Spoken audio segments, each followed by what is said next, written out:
आज हम समुद्री दुनिया के सबसे रहस्यमयी किस्सों में से एक मैरी सेलेस्टे की कहानी में गोता लगा रहे हैं।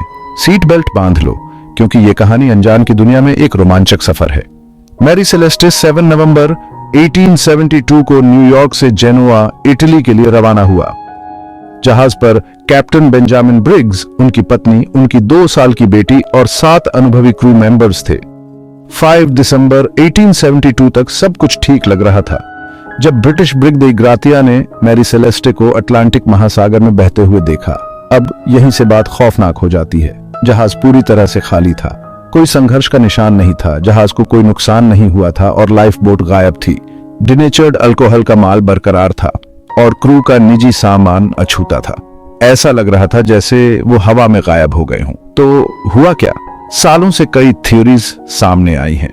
कुछ लोग म्यूटिनी या समुद्री डाकुओं के हमले का सुझाव देते हैं, लेकिन हिंसा का कोई सबूत नहीं था। दूसरों का मानना है कि पानी के बवंडर या पानी के भीतर आए भूकंप जैसे प्राकृतिक कारणों से क्रू डरकर जहाज छोड़ने पर मजबूर हो गए। एक लोकप्रिय थ्योरी यह है कि कार्गो से अल्कोहल के धुएं का रिसाव हुआ, जिससे विस्फोट का खतरा पैदा हो गया।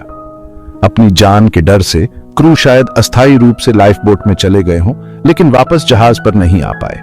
दुर्भाग्य से हम निश्चित रूप से कभी नहीं जान पाएंगे, क्योंकि मैरी सेलेस्टे के लॉग बुक में केवल रूटीन एंट्रीज थीं। किसी भी आसन्न खतरे का कोई संकेत नहीं था। रहस्य और गहरा गया जब जहाज को जांच के लिए जिब्राल्टर लाया गया। अदालत को किसी भी तरह के गड़बड़ झाले का कोई सबूत नहीं मिला और देई ग्रातिया के क्रू को अंततः सैल्वेज राइट्स दिए गए। अनगिनत जांच के बावजूद मैरी सेलेस्टे क्रू का भाग्य इतिहास की सबसे बड़ी अनसुलझी पहेलियों में से एक बना हुआ है। ये इस बात की एकदम सही याद दिलाता है कि समुद्र कई रहस्य अपने में छुपाए हुए है और उन सभी का खुलासा होना तय नहीं है।